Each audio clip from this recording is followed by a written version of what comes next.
जय जय रघुवीर समर्थ. श्रीमता दासबोध. दशक 18वा. बहुजिन्सी. समास दुसरा. सर्वज्ञ संग निरूपणनाम. श्रीराम समर्थ. नेनपणे झाले ते झाले, झाले ते होऊन गेले, जाणतेपणे वर्तले पाहिजे नेमस्त. जय जय रघुवीर समर्थ. 18वा दशक बहुजिन्सी. बोलले या सगळ्या बहुविध सगळ्या प्रकृतीमध्ये बहुरंगी बहुढंगी आणि बहुआयाम असलेल्या या सगळ्या प्रकृतीमध्ये बोलले जिनस फक्त एकच आहे. आणि ती जिनस म्हणजे काय आहे तर बोलले जे समर्थांनी गेल्या समासामध्ये दाखवलं, सर्व देव दाखवले, सर्व देवस्थानं दाखवली, त्यांची पूजा दाखवली.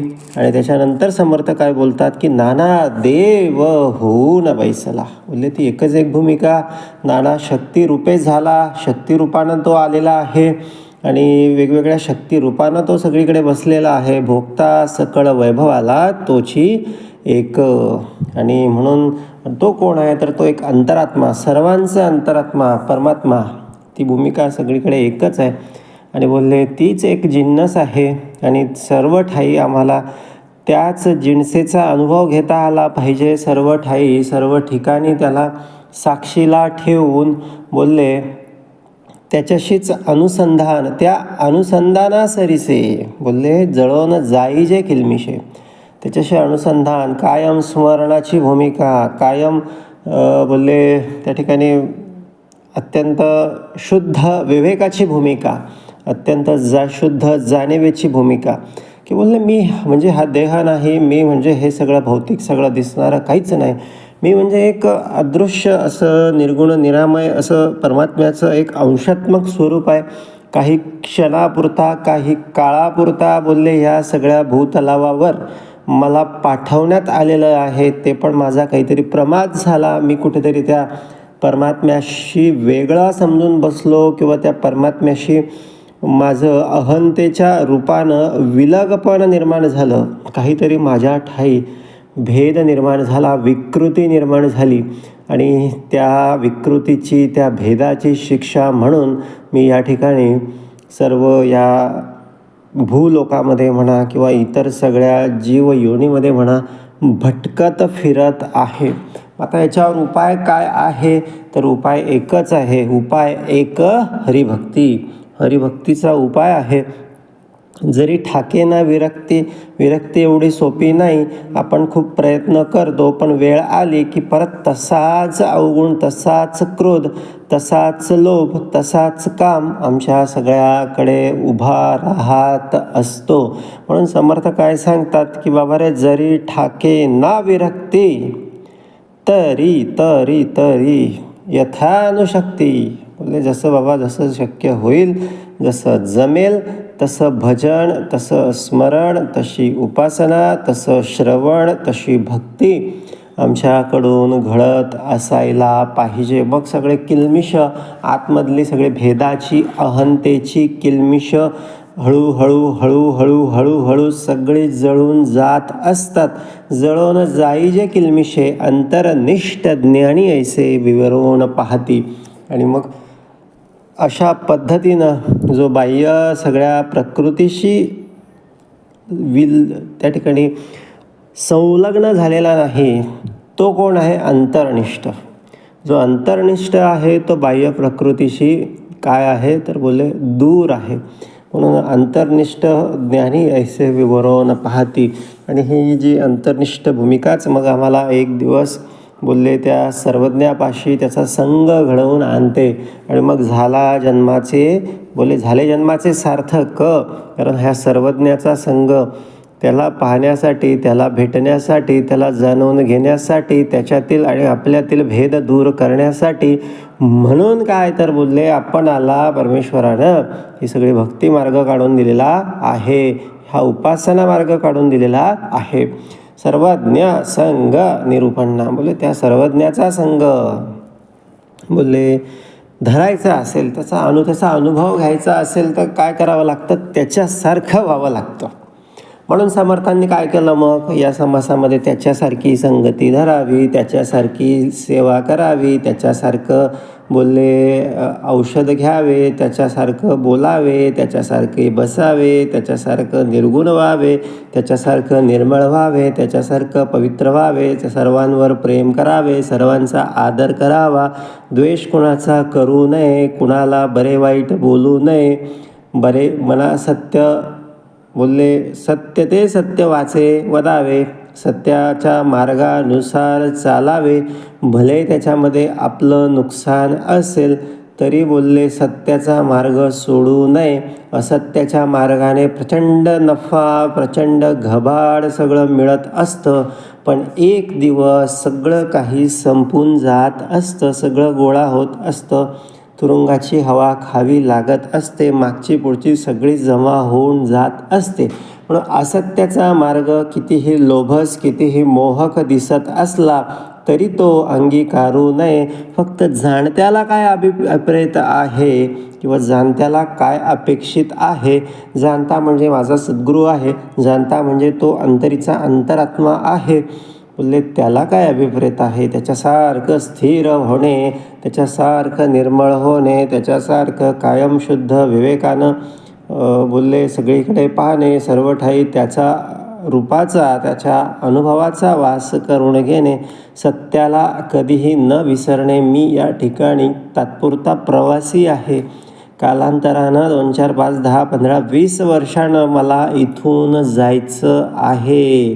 म्हणून बोलले हे जे आहे हे सगळं सर्व जाणपण आलं ना, मग काय होणार आहे, सर्वज्ञाचा संग प्राप्त होणार आहे. हळूहळू हळूहळू हळूहळू हे सर्व जाणपण आपल्यापाशी येत आलं पाहिजे असं आपण समर्थांना सांगूया. समास दुसरा, सर्वज्ञ संग निरूपण नाम श्रीराम समर्थ. नेनपणे झाले ते झाले, झाले ते होऊन गेले, जाणतेपणे वर्तले पाहिजे नेमस्त. मग आता हे जाणतेपणा वर्तनं समर्थ बोलले बाबा नेनपणामध्ये काही पण होऊन जातं. बोलले आम्ही एखादा क्षण जरी आम्हाला नेनपणाचा सापडला, विस्मरणाचा सापडला ना, की परत मनुष्य अवगुण करत बसतो. आता घडलं, झालं ते झालं बाबा. हे का घडलं असं? कारण तेवढं सामर्थ्य नव्हतं. आता झाड आहे, झाडाची एखादी फांदी आहे, ती फांदी कोवळी आहे, एक लहान वयातली आहे, तर तिला आम्ही हाताने सहज मोडू शकतो, सहज तिला बाजूला करू शकतो.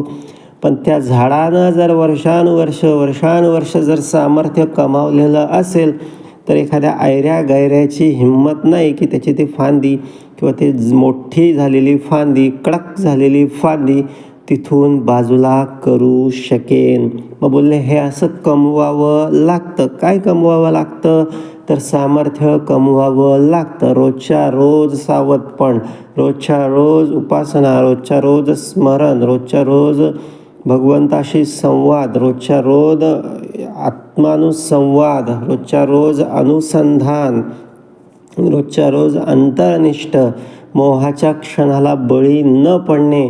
ज्या ठिकाणी मोहाचं क्षण उभे राहतात अशा ठिकाणी काळजीपूर्वक न जाणे, म्हणजे जाऊच नये. विवेके असावे, जाऊ नये तेथे जावे, परंतु विवेके असावे.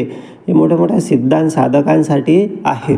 आम्ही काय बोलले, आम्ही तर अत्यंत बालवाडीमधले के जी जाऊ द्या, नर्सरीमध्ये सगळे ABCD आणि A फॉर ॲपल सगळं 1, 2, 3, 4 शिकणारे सगळे साधक आहोत.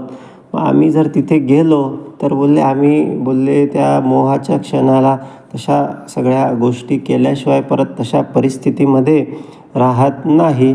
म्हणून शक्यतो तेथे जाऊच नये. आणि म्हणून जे आधी झालेलं आहे बाबा ते विसरून जा. आता पुन्हा सामर्थ्यानं उभा राहा.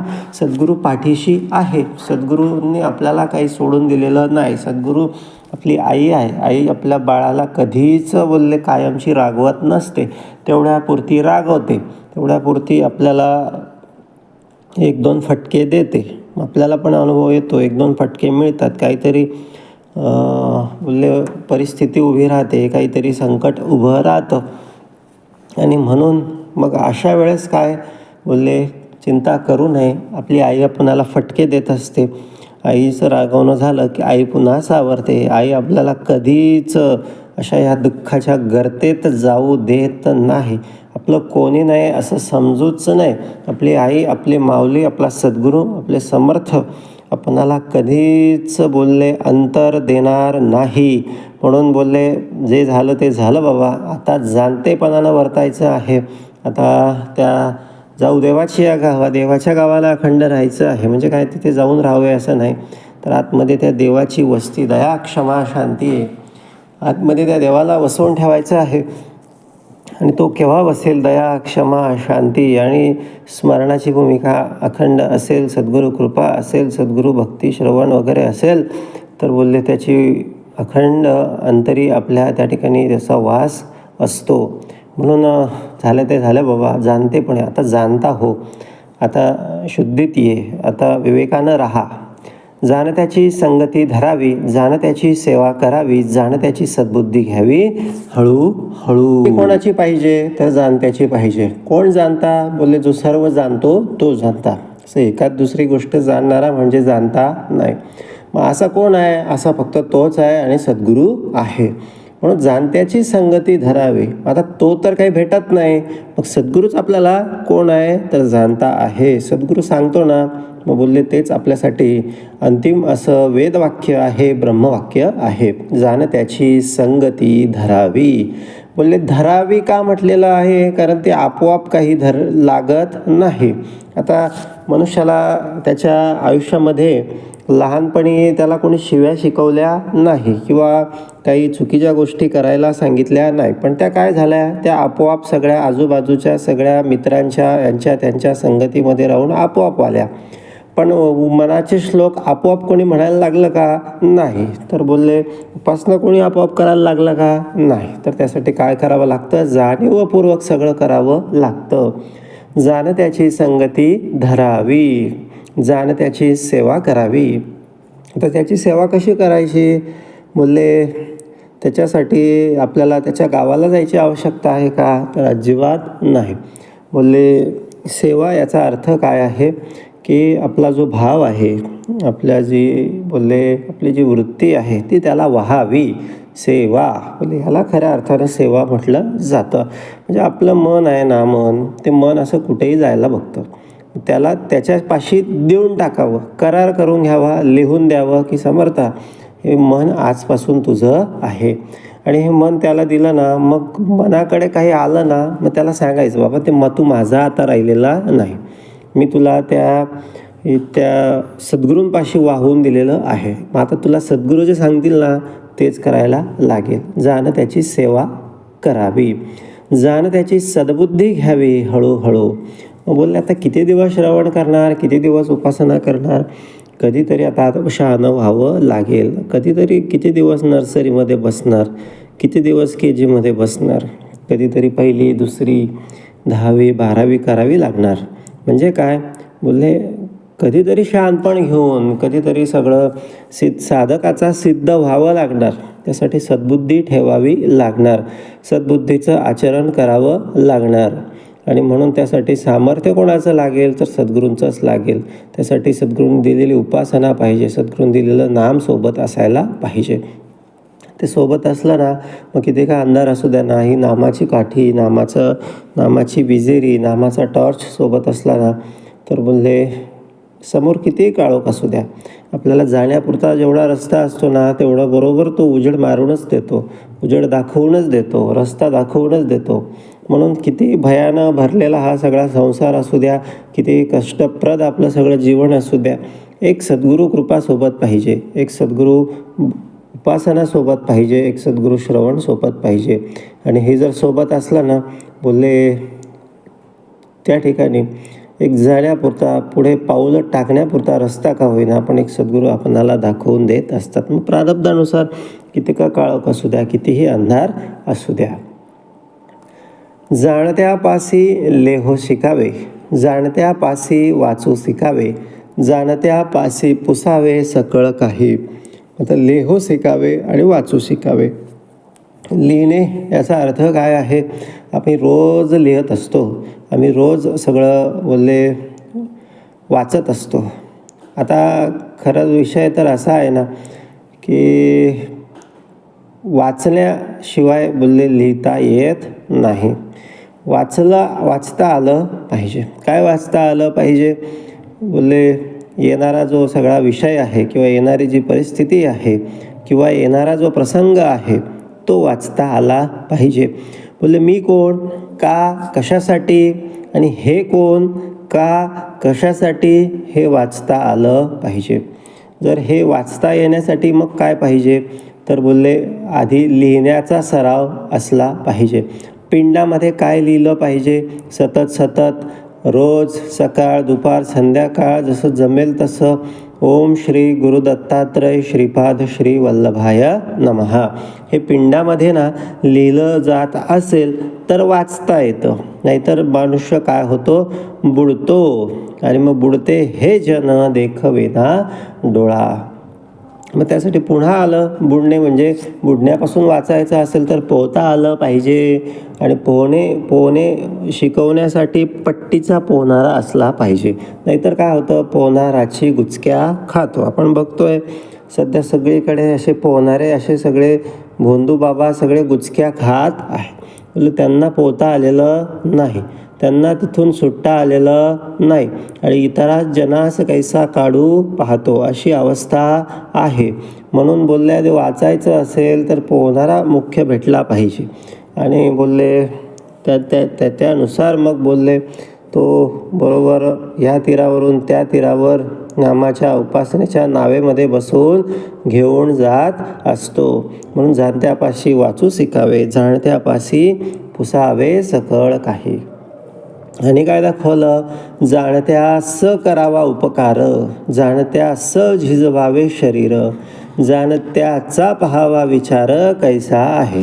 आता द्रौपदीनं काय केलं, बोलले जेव्हा जेव्हा त्या श्रीकृष्ण परमात्म्याच्या त्या करंगळीला बोलले इजा झाली. कशानं इजा झाली तर बोलले त्या म्हणे त्याच्या सुदर्शन चक्राने इजा झाली. आता एक साधी गोष्ट आहे, ज्याचं बोलले सुदर्शन चक्र अनादिकालापासून जो धारण करतो, मग आजच कसं काय त्याला त्या सुदर्शन चक्राच्या येण्यानं इजा झाली, त्याच्या बोटाला इजा झाली. बोलले हे काय झालं, हे झालं वास पाहणं, परीक्षा पाहणं. बोलले भगवंताला आम्ही भक्ती करू, भगवंताची आम्ही उपासना करू म्हणजे मग भगवंतावर उपकार होतील का? नाही, मग उपकार आमच्या स्वतःवर होतील. म्हणून समर्थांनी या ठिकाणी काय दिलं, जाणत्या असं करावा उपकार. म्हणजे जाणत्या, आता आपल्याला जाणत्या उपकार कसा करता येईल, बोलले आपण श्रीसेवेच्या माध्यमातून या जाणत्यावर उपकार करू शकतो. म्हणजे काय, जाणत्याने सांगितलं की बाबा रे परोपकार करा, वृक्षारोपण करा, स्वच्छता करा, समाजाची सेवा करा. हा काय आहे, जाणत्या स करावा उपकार. बोले जगामध्ये जगदीश्वर, हा जगदीश्वर कोठे वसलेला आहे, हा जगदीश्वर जगामध्ये वसलेला आहे. आणि मग समर्थांनी बोलले ह्या जगाची सेवा करायला सांगितलेलं आहे. जगाची सेवा केली, इतर जनांची सेवा केली, अडल्या नडल्याची सेवा केली, दीनदुबळ्यांची सेवा केली, प्राण्यांवर दया दाखवली. आता उन्हाळ्याचे दिवस आहेत, आता ह्या उन्हाळ्याच्या दिवसावर पक्षी तहानेने व्याकुल झालेले असतात. मग अशा वेळेस एखादं पाण्याचं पात्र भरून जर आपण ठेवलं तर काय होणार आहे, त्या परमात्म्यालाच समाधान वाटणार आहे. हे काय झालं, जाणत्यास करावा उपकार. मग ह्याच्यातून काय होणार आहे, जसं आता त्या द्रौपदीने त्या जाणत्यावर उपकार केला. आता तुम्ही आम्ही त्या चिमण्यांसाठी पाणी नाही ठेवलं तर ते काय चिमण्या मरून जातील का? नाही, तर कुठे ना कुठे पाणी पिणार आहे, पण त्यांची होणारी त्रास तडफड थोडीशी थांबेल. मग त्याचा बदला काय होणार आहे, त्याचा बदला म्हणजे त्यांचा आशीर्वाद. आणि त्या जाणत्याचा खरा, त्या चिमण्यांपेक्षा त्या चिमण्यांमध्ये कोण आहे तर तो जाणता आहे. म्हणून त्या चिमण्यांचा आणि त्या जाणत्याचा आशीर्वाद मग आम्हाला काय करणार आहे, जेव्हा अडचणीच्या वेळेस संकटाच्या वेळेस हा केलेला उपकार आमच्यावर परोपकार म्हणून तो करत असतो, रिटर्न करत असतो. तर साधी गोष्ट आहे, आम्ही लग्नाला जातो, आता लग्न सराईचे दिवस आहेत. लग्नाला गेल्यानंतर लग्नात त्या ठिकाणी आहेर करतो. मग आहेर केल्याच्या नंतर तो समोरचा ज्याच्या घरी कार्य असतं तो देखील काय करतो, तो पलट आहेर आम्हाला देतो. म्हणजे आम्ही त्याला आलो, त्याच्याकडे आहेर केला म्हणून तो देखील आम्हाला भेटवस्तू देत असतो. हे असं एवढं साधं सोपं सरळ आहे. जाणते असं करावा उपकार. आम्ही अशी ह्या जगात केलेली कुठलीच कृती अशी व्यर्थ जात नाही. म्हणून क्षणोक्षणी कोण गरीब मुलं दिसले, कोण चिमण्या दिसल्या, कोण प्राणी दिसले, कोण झाडं वृक्षाला पाणी टाकलं, बोलले या सगळ्या गोष्टी जशा जमेल तशा करत असलं पाहिजे. याचा परिणाम काय होतो? मग जेव्हा जेव्हा द्रौपदीचं वस्त्रण, आता द्रौपदी म्हणजे माया, द्रौपदी म्हणजे आम्हीच आहोत. आमचं देखील वस्त्रहरण होण्याचा प्रसंग काहीतरी वेगवेगळ्या स्वरूपामध्ये, म्हणजे काय आमचं काहीतरी आम्हाला त्रास, आमचं काहीतरी नुकसान, आमचं काहीतरी प्रसंग आमच्यावर बेतलेला असतो. म्हणजे एक प्रकारे ते वस्त्रहरणच असतं. मग अशा वेळेस हा केलेला उपकार कामा असा येतो. मग तो श्रीकृष्ण परमात्मा मग त्या ठिकाणी वस्त्र अवतार धारण करत असतो. म्हणून उपकार करता आला पाहिजे. म्हणून जाणत्यास करावा उपकार, जाणत्यास झिजवावे शरीर, जाणत्यास पहावा विचार कैसा आहे. झिजायचं असेल तर कोणासाठी? बोलले त्याच्यासाठी झिजलं पाहिजे. मग तो काय करतो? बोलले त्याच्या बदल्यात कितीतरी पटीनं ते सगळं रिटर्न्स आम्हाला त्या ठिकाणी देत असतो. कारण त्याच्यासाठी आम्ही झिजलेलो आहोत. त्याच्यासाठी एखादा शब्द, त्याच्यासाठी असलेला आमचा एखादा अश्रू, त्याच्यासाठी दिलेलं आम्ही एखादं फूल, त्याच्यासाठी वाहिलेलं एखादी अक्षता आमच्यासाठी शतपटीनं सौख्य घेऊन येत असते. म्हणून झिजायचं आहे. म्हणजे झिजण्यासाठी जन्म आपुला, कष्टण्यासाठी, त्याच्यासाठी भगवंतासाठी जो कष्टला, भगवंत त्याच्यासाठी कष्टला. आणि जाणत्याचा पहावा विचार कैसा आहे. आणि जाणता आम्हाला जर बोलले आठवड्याला विचार दाखवत असतो, जाणता आम्हाला आतून आवाज देत असतो, जाणता आम्हाला उपासनेतून साथ घालत असतो. बोलले मग त्याचा विचार आम्ही तेव्हा पाहिला पाहिजे, तो घेतला पाहिजे, त्याला ॲक्सेप्ट केलं पाहिजे. आणि त्यातून काय होतं? तर त्यातून आमचंच कल्याण होत असतं, तो काही इतरांसाठी नसतो. म्हणून थोडंसं बोलले त्याच्यासाठी वेळ काढता आला पाहिजे, आठवणीनं काढता आला पाहिजे. त्याच्यासाठी थोडंसं झिजता आलं पाहिजे. संसारासाठी सगळेच झिजतात. आजपर्यंत हजारो लाखो करोडो लोक सगळे झिजत आले, पण कुठे गेले काही कोणाला पत्ता नाही.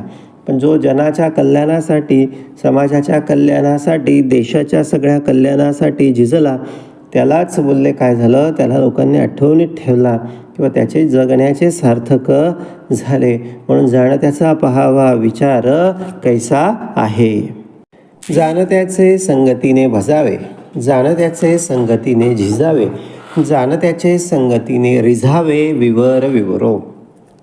आता भजावे, झिजावे आणि रिझावे बोलले ही जी सगळी भूमिका आहे, तर बोलले ही सगळी भगवंतासाठीच आहे.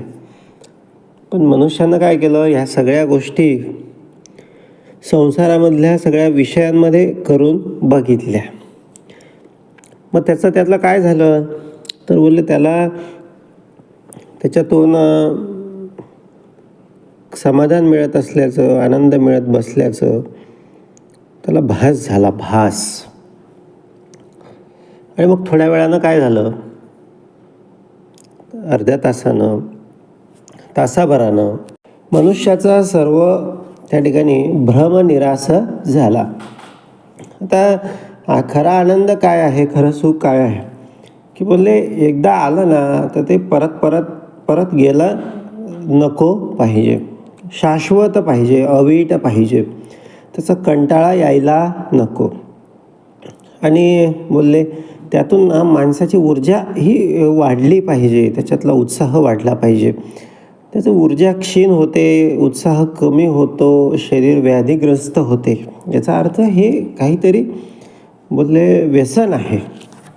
हे म्हणजे काय आहे? हा म्हणजे खराखुरा आनंद नाही. आणि व्यसन याचा अर्थ काय आहे? तर बोलले जे असं बळजबरी काहीतरी भेटेल, काहीतरी प्राप्त होईल म्हणून असं काहीतरी बळजबरी असं उसणं लावून घेतलेलं जे आहे ना, त्याला व्यसन म्हणतात. असं जे नैसर्गिक आहे, जे स्वभावगत आहे, स्वभावगत आहे, ती जी भूमिका आहे, तो जो खरा आनंद आहे तो कशामध्ये आहे, तर तो आपण बोलले जे समर्थांनी सांगितलं, भजावे, झिजावे आणि रिझावे, हे फक्त भगवंतासाठीच आहे. तो करून बघावा. हा सांगण्यासाठी पुरता, ऐकण्यापुरता भाग नाही, ते करून बघावं आणि मग भगवंताच्या कृपेनं काय आनंद किंवा काय समाधान आपल्या आयुष्यामध्ये उभं राहतं ते सगळं आपल्याला कळून येईल. जाणत्यापाशी गावे गाणे, जाणत्यापाशी वाजवणे, नाना आळाप शिकणे जाणत्यापाशी. पल्ले संसाराचं रडगाणं काय गातोस बाबा. संसाराचं रडगाणं किती गायलं तरी शेवटी हशाच होणार आहे. इतर जण सगळे हसणारच आहे आणि आपल्याला भेटणार काय आहे, तर काहीच नाही. पण समर्थ काय म्हणतात, बोलले जाणत्यापाशी गावे गाणे. बोलले गाणं गायचं आहे बाबा, तर कोणाचं का, बोलले जाणत्याचं का, जाणत्यापाशी का, त्याच्यापाशी वाजव. बोले स्वतःच्या मनाला वाजव, स्वतःच्या बुद्धीला वाजव, स्वतःच्या सगळ्या शरीराला त्या ठिकाणी झिजव. नाना आळाप शिकणे जाणत्यापाशी. वेगवेगळे सगळे ग्रंथ, कथा, कथांतरे, मते, मतांतरे, भजन, कीर्तन, श्रवण, उपासना, पादसेवन, अर्चन, वंदन, हे बोलले करता आलं पाहिजे रिकाम्या वेळामध्ये. नाहीतर बोलले मग हे वेगळंच भलतेच येतात आणि आपल्याला वाजवून जात असतात. आणि वेगळेच गाणे आपण वाजवायला लागलो की मग हळूहळू त्या गाण्यांचा परिणाम मग हळूहळू मग आपण वेगळे काहीतरी गाणे वाजवतो ना, मग ते त्या गाण्यांचा परिणाम असा होतो, मग ते हळूच मनामध्ये वेगवेगळे सगळे लोक येतात आणि मग ते आपल्याला वाजवायला लागतात. मग आपलं सगळा कामाचा बोलले आणि याचा त्याचा सगळा वेळ वाया जातो आणि आपल्यासोबत आपली शक्तीसुद्धा वाया जात असते. जाणत्याचे कासेसी लागावे.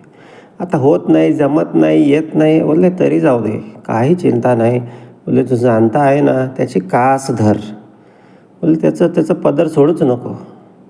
आता बघा ना, एखाद्या आई जर एखाद्या बाळावर रागवली आणि ती आई त्याला सांगते की जा बाबा, तुला मी आता सोडून देते, तुला ह्या इथे टाकून देते, तिथे नेऊन देते, ह्याला देऊन देते, त्याला देऊन देते. पण तो बोलले तो काय करतो, तो आईची कास धरून ठेवतो, रडतो. जो रडत असतो, ओरडत असतो, त्याला कळतं आहे आई आपल्याला रागवते आहे, पण तरी देखील तो आईला सोडत नाही. आईला हीच त्याची सगळ्यात गोष्ट ही सगळ्यात जास्त आवडते आणि बोलले यामुळेच आई त्याच्यावर नितांत सुंदर प्रेम करत असते आणि म्हणूनच त्या आई त्याचं सगळं करत असते. जोपर्यंत तो मोठा होत नाही तोपर्यंत त्याला एक पैशाचं काही त्या ठिकाणी कमी पडत नाही. हवं नको ते सर्व त्याची आई त्याला पुरवत असते. हे कशाचा परिणाम आहे, जण त्याचे कासेसी लाग. का सोडूच नाही. बोलले मन असो नसो, इच्छा असो नसो, काही बोलले वेळ असो नसो, काम असो, रिकामे असो, उठला बसताना, कामधंदा करताना काय करावे, तर जाणत्याचे कासेसी लागावे. म्हणजे त्याच्या कास धरून ठेवावे. जाणत्याचे औषध घ्यावे. सांगतो तो औषध आपल्याला. आणि आपले आजार असतात हे आपले आता इथे बाहेरच्या बोलले आजारांना तर डॉक्टर देतात औषध, पण बोलले आतले आजार बरा करणारा सद्गुरूच आहे. तो आपल्याला दरवेळेस दर श्रवणातून औषध सांगत असतो. थोडं थोडं काय होईना घेतलं पाहिजे. 2 वेळेस असतं, 3 वेळेस असतं, जसं असेल तसं घेतलं पाहिजे. आणि मग बोलले काय होतं, ते जर घेतलं ना आपण तर निश्चितपणे आपले आजार सगळे बरे होत असतात. निश्चितपणे बोलले एक चांगलं आरोग्य, चांगलं एक सुखाचं समाधानाचं जीवन आपल्याला जगता येत असतं. पण केव्हा, जाणत्याचे औषध घ्यावे. जो औषध घेतो, जो परमार्थाला येतो त्यांना फक्त बोलले ह्या सगळ्या जीवनाचा आनंद निर्भेळपणे सगळा उपभोगता येतो.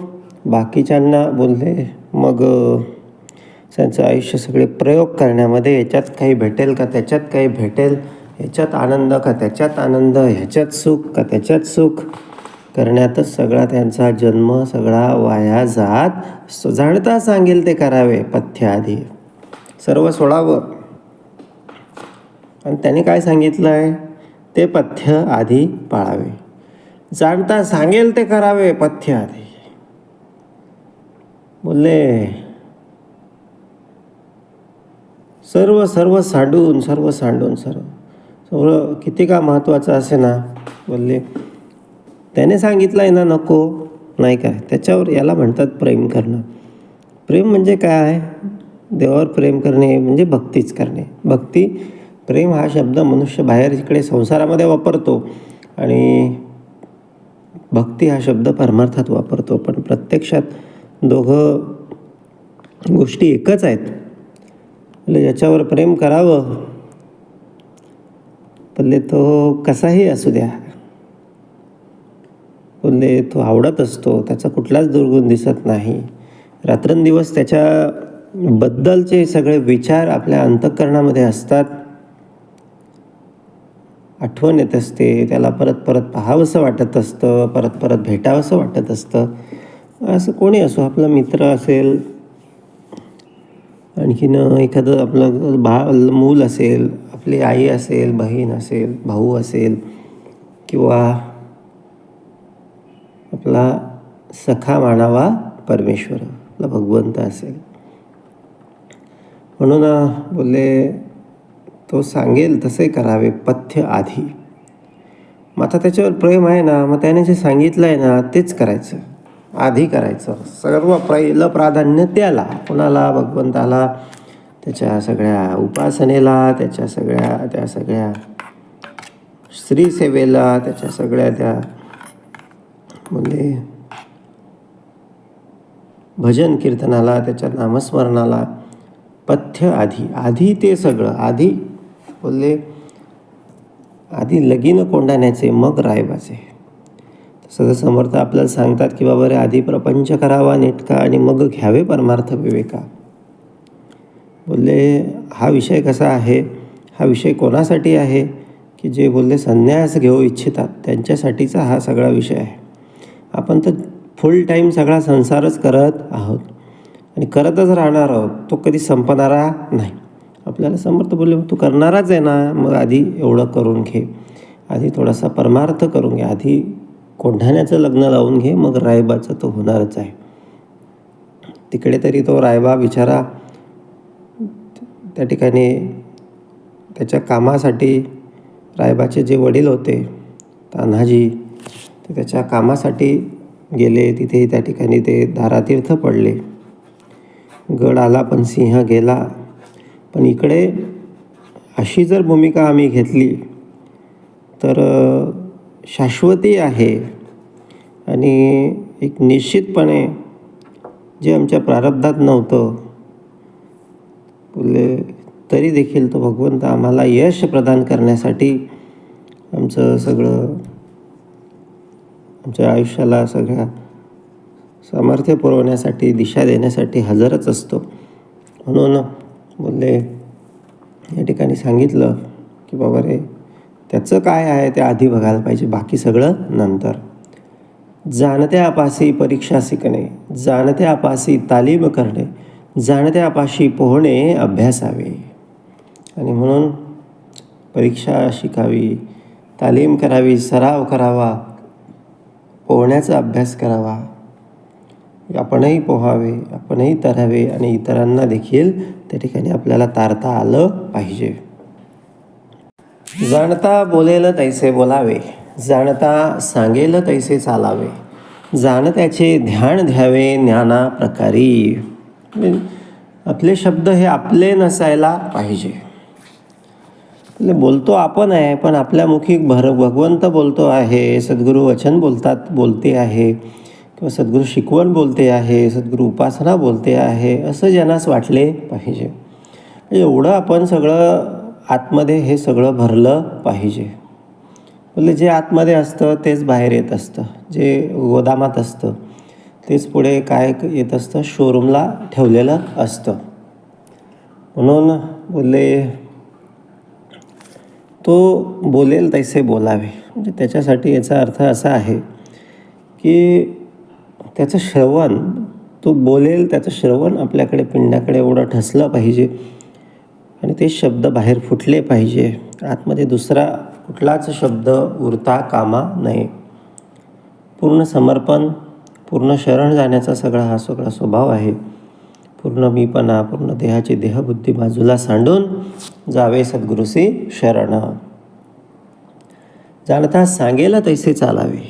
सांगितलेलं आहे बोलले, जे काय सांगितलं ना बाबा ते सगळं शिरोधार्य, ते सगळे आज्ञाप्रमाण मानून बोलले तशीच भूमिका आपल्या सगळ्या आचरणामध्ये उभी राहावी. जाणत्याचे ध्यान द्यावे नाना प्रकारे. म्हणजे संसार प्रपंच कामधंदा करीत असताना म्हणजे आपल्याला वेगवेगळ्या सगळ्या बऱ्याच साऱ्या गोष्टी कराव्या लागतात, कामधंदे करावे लागतात, सगळं करावं लागतं. हे सगळं करावं, पण काय असं काय आणखीन काय असायला पाहिजे, सगळं करावं. मना भासले ते सर्व काही पाहावे, परी संग सोडून सुखे राहावे. पण आपला संग किंवा आपलं ध्यान, आपलं चित्त आतमध्ये कुठे असलं पाहिजे, तर मी देवाचा आणि देव माझा. जाणत्याच्या कथा शिकाव्या, जाणत्याच्या युक्ती समजाव्या, जाणत्याच्या गोष्टी विवराव्या सकळ काही. मग बोलले त्याच्या कथा त्याने सांगितल्या. त्या कथा बोलले कशासाठी असतात, तर बोलले या सगळ्या आमच्या सगळ्या गतकाळातल्या सगळ्या कथा ऐकून त्यापासून सगळा समज घेऊन येणाऱ्या काळामध्ये आपणाला आपल्या सगळ्या जीवनामध्ये धीरोदात्तपणे उभं राहता आलं पाहिजे, म्हणून या सगळ्या कथा असतात. बोलले ज्यावेळेस आम्ही महाभारत सगळं बघतो, ऐकतो, त्यावेळेस त्या सगळ्या अर्जुनाची भक्ती आम्हाला दिसते आणि त्यांनी केलेल्या सगळ्या चुका, पांडवांनी केलेल्या चुका, दुर्योधनांचं सगळं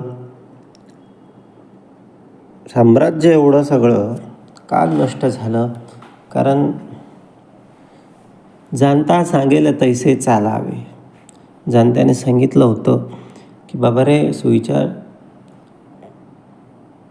टोकावर मावेल एवढी सुद्धा जमीन मी देणार नाही, अशी भूमिका जेव्हा दुर्योधनाने घेतली तर बहुत वेळा, 2-3 वेळा त्याच्या सगळ्या राजवाड्यामध्ये जाऊन की जिथे त्या खुद्द त्या परमात्म्याला बंदी बनवण्याचा सगळा प्रयत्न झाला, तिथे जाऊन बोलले भगवंतानं समजावून बघितलं, पण समजलेला नाही. परिणाम असा झाला की सर्व राज्य तर गेलंच गेलं, पण सर्व कुटुंब सगळं त्या ठिकाणी नष्ट झालं. बोला हा परिणाम कशाचा आहे, जाणता सांगेल तैसे चालावे. सांगितलेलं ऐकलं नाही म्हणून आहे. म्हणजे हे समर्थ सांगतात, हे काही असं उगाच सांगत नाही, काहीतरी बोलले त्याच्यामागे भूमिका असते.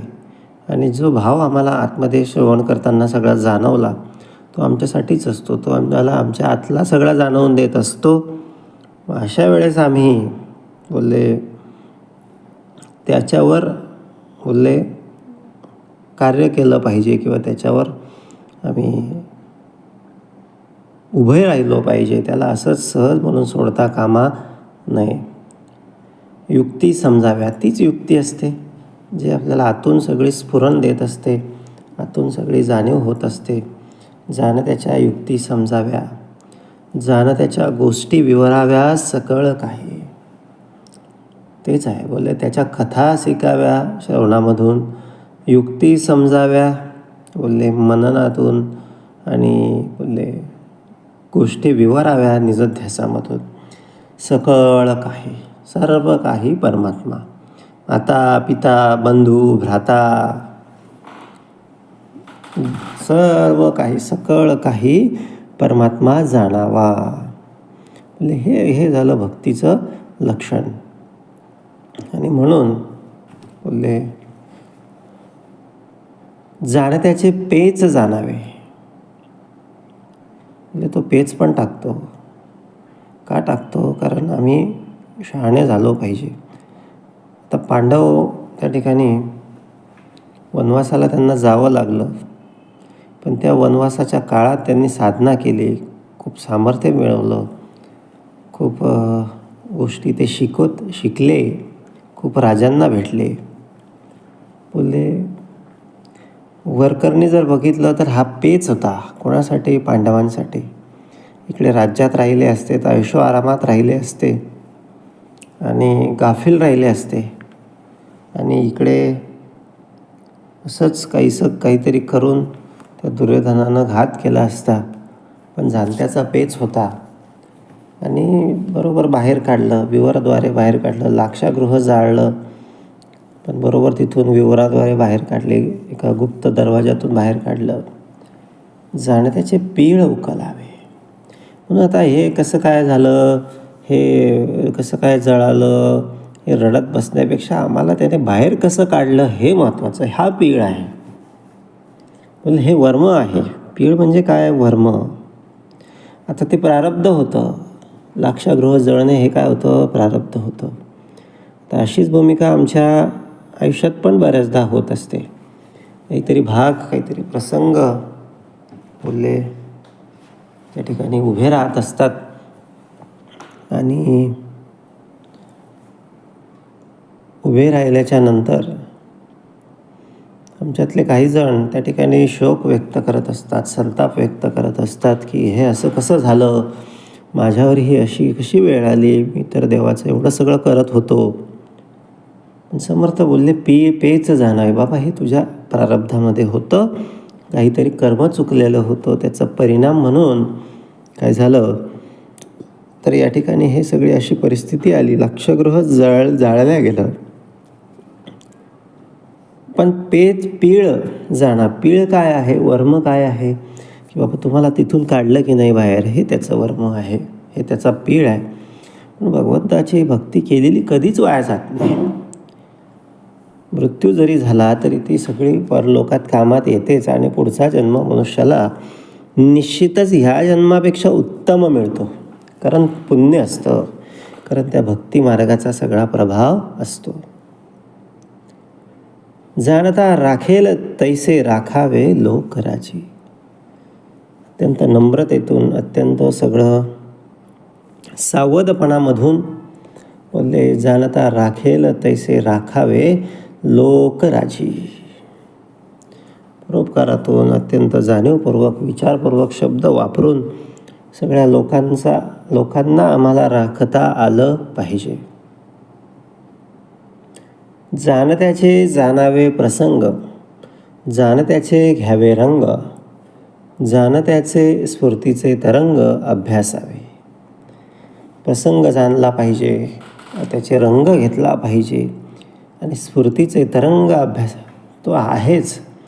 जाणता काय आहे? तो आपल्या अवतीभोवतीच वास करतो. त्याचे तरंग आमच्यापर्यंत पोचत असतात. पण आम्ही जर ते चित्तवृत्ती शांत केलीच नाही, वासना केलीच नाही, ध्यान केलंच नाही, तर त्याचे ते तरंग आम्हाला कसे कळून येतील? म्हणून बोलले प्रसंग जाणावे, प्रसंगामध्ये त्याचं स्मरण करावं. प्रसंग असो भलतैसा, दशा अथवा अवदशा, चांगली स्थिती असू द्या, अवदशा असू द्या, म्हणजे वाईट स्थिती असू द्या, प्रसंग असो भलतसा.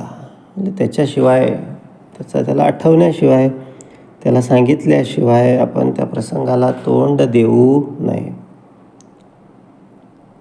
आणि म्हणून बोलले जाणत्याचे घ्यावे रंग.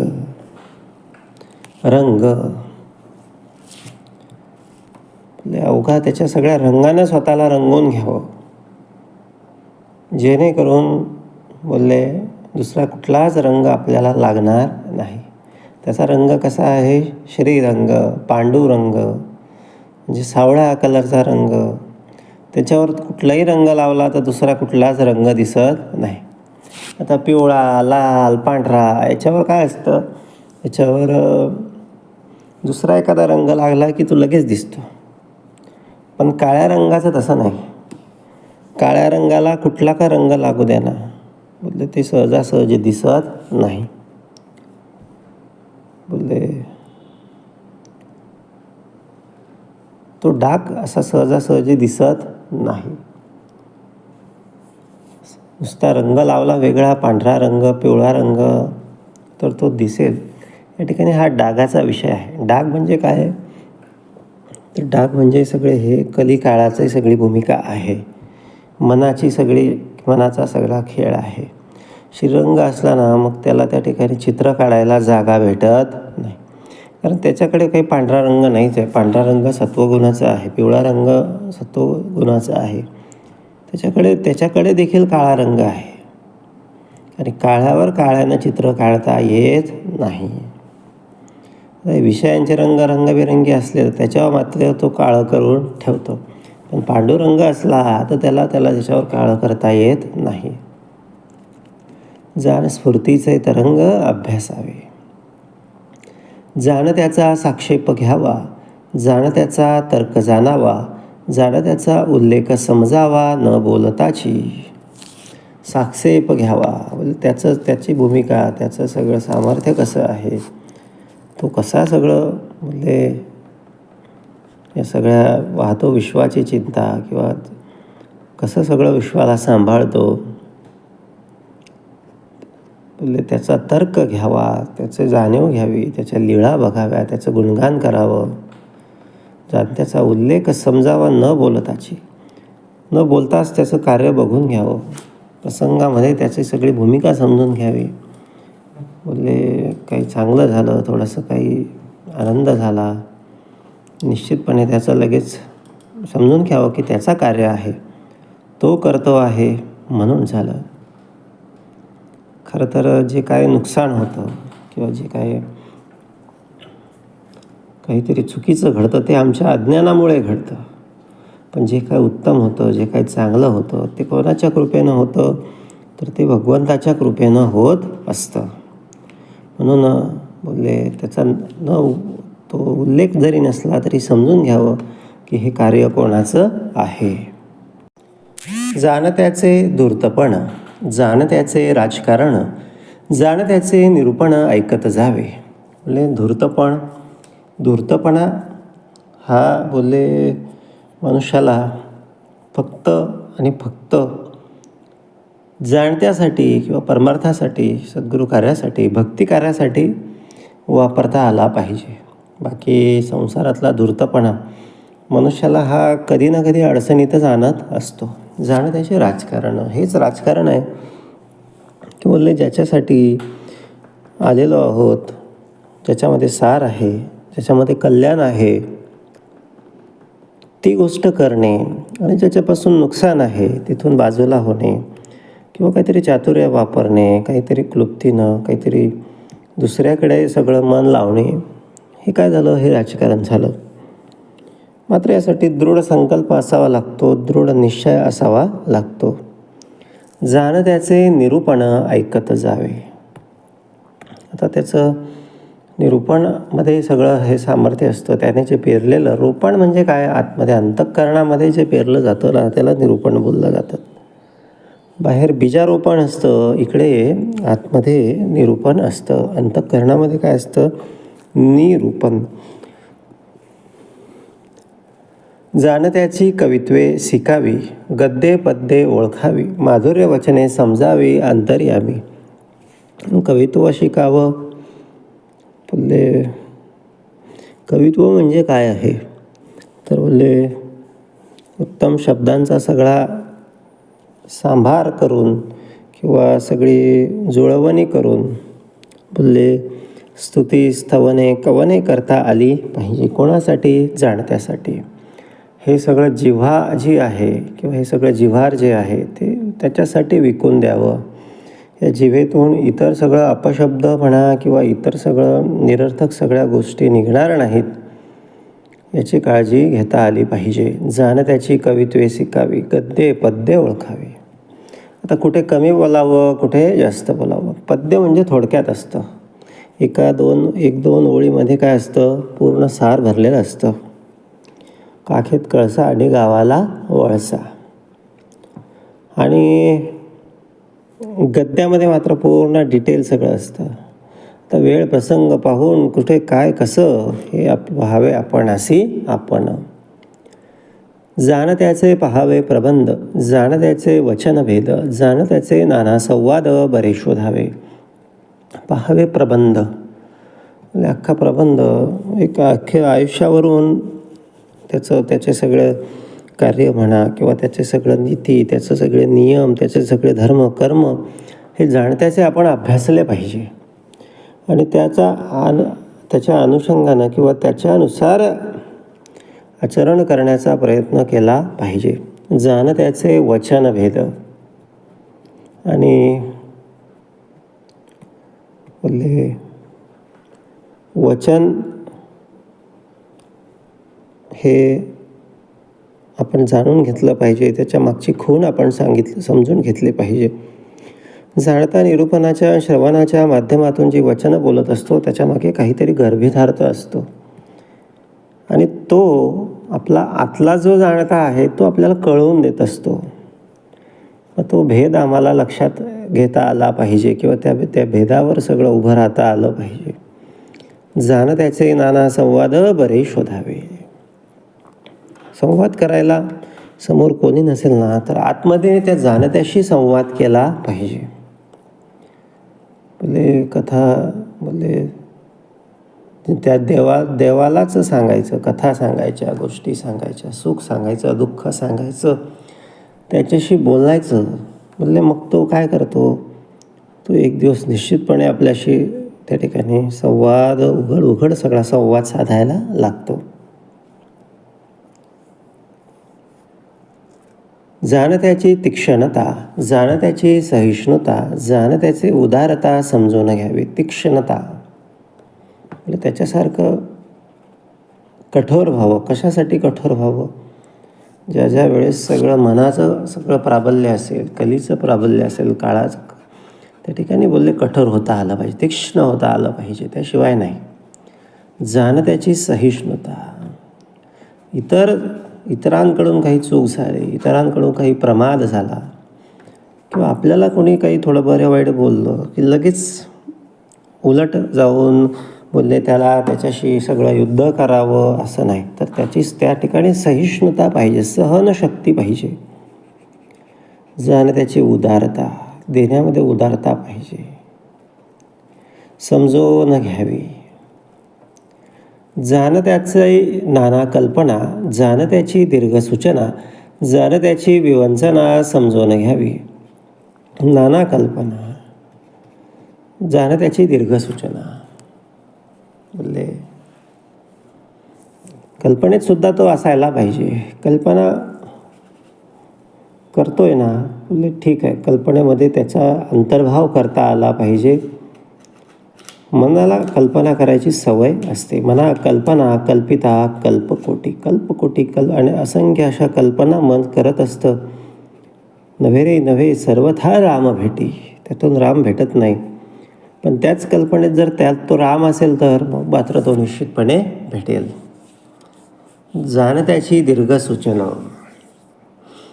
म्हणजे दीर्घ सूचना असतात त्याच्या श्रवणातून, निरूपणातून तो देत असतो. ती जाणता आली पाहिजे, विवंचना करता आली पाहिजे. जाणं त्याचा काळ सार्थक, जाणं त्याचा अध्यात्म विवेक, जाणं त्याचे गुण अनेक अवघेच घ्यावे. या सगळ्या जगामध्ये मनुष्य जन्मामध्ये सगळ्यात उत्तम किंवा सगळ्यात मोठी माणसाची कमाई काय असेल तर त्याने किती वेळ हा सत्कारणी लावला किंवा किती वेळ हा भगवत भक्तीमध्ये लावला. कारण तोच काउंट केला जातो. बाकीचं काहीच काउंट होत नाही. बाकीचं सगळं येथे अवघेच राहते. सगळं तर येथेच राहतं. मग काउंट होण्यासारखं हेच आहे की बाबा किती सत्कर्मासाठी वेळ घालवला, भक्तीसाठी, उपासनेसाठी, श्रवणासाठी, परमार्थासाठी. म्हणून काय बोलले, काळ वाया जाणार नाही, काळ सार्थक कसा होईल हे बघितलं पाहिजे. जाण त्याचा अध्यात्म विवेक, जाण त्याचे गुण अनेक अवघेच घ्यावे. बोलले विवेक कुठे वापरावा, बोलले अध्यात्म कसं राहील, माझ्याकडे चित्ताकडे शांती कशी राहील, मी कुसंगापासून अलिप्त कसा राहील, किंवा माझा काळ जास्तीत जास्त सार्थक कसा होईल, या ठिकाणी काय करावा लागतो, विवेक वापरावा लागतो. आणि म्हणून बोलले हा फार सुंदर गुण आहे आणि हा गुण आपल्याला घेता आला पाहिजे. जाणं त्याचा भक्तिमार्ग, जाणं त्याचा वैराग्य योग, जाणं त्याचा अवघा प्रसंग समजून घ्यावा भक्तिमार्ग. बोलले सद्गुरूपाशी का जायचं, तर भक्तिमार्गासाठी. भक्ती एकट्यानं होत नाही, एकटा चालणारा कधी कुठे भरकटून जाईल याचा भरोसा नसतो. म्हणून जाणता पाहिजे, सद्गुरू पाहिजे. वैराग्य योग, त्याची काठी, त्याचा हात, त्याचा आशीर्वाद, त्याची कृपा असल्याशिवाय वैराग्य उभं राहत नाही. जाण त्याचे पहावे ज्ञान, जाण त्याचे शिकावे ध्यान, जाण त्याचे सूक्ष्मचिन्ह समजवून घ्यावे. म्हणजे त्याचं ज्ञान पाहावं, ज्ञान घ्यावं, त्याचं ध्यान करावं. ध्यान मूलम सद्गुरुर मूर्ते. म्हणजे त्या परमात्म्याचं ध्यान घडत नसेल ना, तर त्या जाणत्याचं सद्गुरूचं ध्यान करावं. आणि काय तर बोलले सूक्ष्मचिन्ह समजून घ्यावे. आता तो लीळा करतो, कृपा करतो, असं सूक्ष्म सूक्ष्म गोष्टीतून ते बघायला लागतं, शोधावं लागतं. असं तो दिसणार नाही. म्हणून आपण कोणी म्हणेल की मग मी एवढं करतो आणि मला काही उपयोग होत नाही, असं नाही, तसं नाही. पण तसं नाही बाबा, त्याचे ते सूक्ष्मातून समजून घ्यावं लागतं. सूक्ष्मी कोण मन घाले, सूक्ष्मात मन घातलं की तेव्हा त्याची लीळा समजून येत असते. जाण त्याचे अलिप्तपण, जाण त्याचे विदेह लक्षण, जाण त्याचे ब्रह्मविवरण समजून घ्या. अलिप्तपण कमळासारखं पाण्यात राहून ओलं नाही, संसारात राहून संसाराचा संग नाही. विदेह लक्षण, देहापाशी नाही, तर बोलले आत्म्याच्या पातळीवर. समोरच्या दृष्टिकोन, आपला स्वतःबद्दलचा दृष्टिकोन कसा असला पाहिजे, तर देह पातळीवर नसून तर तो आत्म्याच्या पातळीवर असायला पाहिजे. आणि काय दाखवलं, ब्रह्मविवरण. म्हणजे ब्रह्मविवरण त्याच्याशिवाय कोणी देणार नाही. जाणता एक अंतरात्मा, त्याचा काय सांगावा महिमा, विद्या कळा गुण सीमा कोणे करावी. बोलले हेच आता खरा अंतरात्मा, हाच खरा जाणता आहे. जाणता हाच खरा अंतरात्मा आहे, तोच सद्गुरू आहे आणि तोच परमेश्वर आहे. विद्या कळा गुण सीमा कोणे करावी. म्हणजे त्याच्याशी जो संग ज्याने धारण केला, तर त्याच्याकडे सर्व विद्या प्रकट होते. जो परमेश्वराशी, समर्थांशी, सद्गुरूंशी संबंधित झाला ना, त्याच्याकडे विद्या आपोआप प्रकट होते. त्याला काही असं वेगळं फार असं PhD करण्याची गरज नसते. परमेश्वराचे गुणानुवाद अखंड करावा संवाद, तेने करिता आनंद उदंड होतो. अखंड परमेश्वराचा गुणानुवाद करावा, संवाद करावा. एक आनंद आपल्या सगळ्या जीवनात त्याच्यामुळे सगळा भरत असतो. आपल्या सुखासाठी आहे, आपल्या आनंदासाठी आहे. निश्चितपणे हे संसाराचं सगळं आवडंबर बाजूला करावं. अखंड भगवंताच्या सगळ्या त्या ध्यानात, चिंतनात, त्याच्या संगतीनं, त्याच्या सोबतीनं राहावं. उदंड आनंद आपल्याला आयुष्यात प्राप्त होईल, काही कमी पडणार नाही.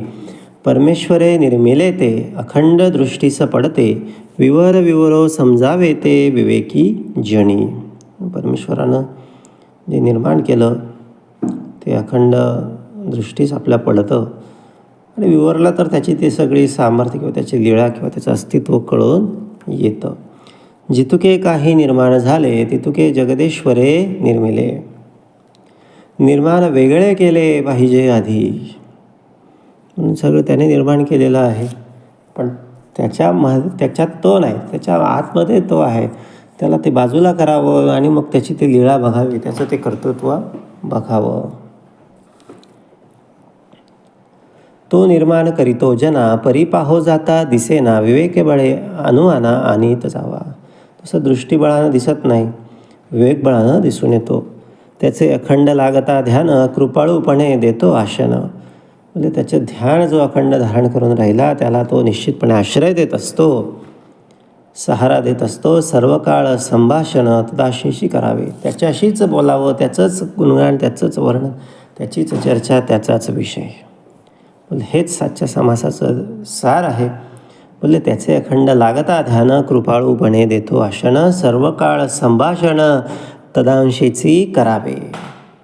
म्हणून जाणता जाणता हे करावं, जाणत्याचं ते करावं, जाणत्याचं. बोले शेवटी सार एकच आहे की जाणत्याचं म्हणजे त्याचं, परमेश्वराचंच सगळं चिंतन आपल्या आतमध्ये असायला पाहिजे. म्हणून बोलले फार सुंदर आहे, साधं आहे, सोपं आहे, सरळ आहे. निश्चितपणे आम्ही ते सगळं करण्यासारखं आहे. ध्यान धरीना तो अभक्त, ध्यान धरी तो भक्त, संसारापासून मुक्त भक्तास करी. तर ज्याने ध्यान धरलं तो भक्त आहे, जो धरत नाही तो अभक्त आहे. एवढंच आहे. ध्यान म्हणजे काय? सगळं सदा सर्वदा योग तुझा घडावा, अखंड चिंतनामध्ये परमेश्वर परमेश्वर आणि परमेश्वर, सद्गुरू एके सद्गुरू. आणि तोच संसारापासून मुक्त होतो आणि इतरांना देखील मुक्त करतो. उपासनेमध्ये भगवंताची आणि देवाची अखंड भेट होत असते. उपासनेची शेवटी देवा भक्ता अखंड भेटी, अनुभवी जाणेल गोष्टी प्रत्ययाची. हे अखंड जेव्हा उपासनेमध्ये 100% मनुष्य तल्लीन होऊन जातो तेव्हा त्या परमात्म्याच्या जवळ आम्ही गेलेलो असतो.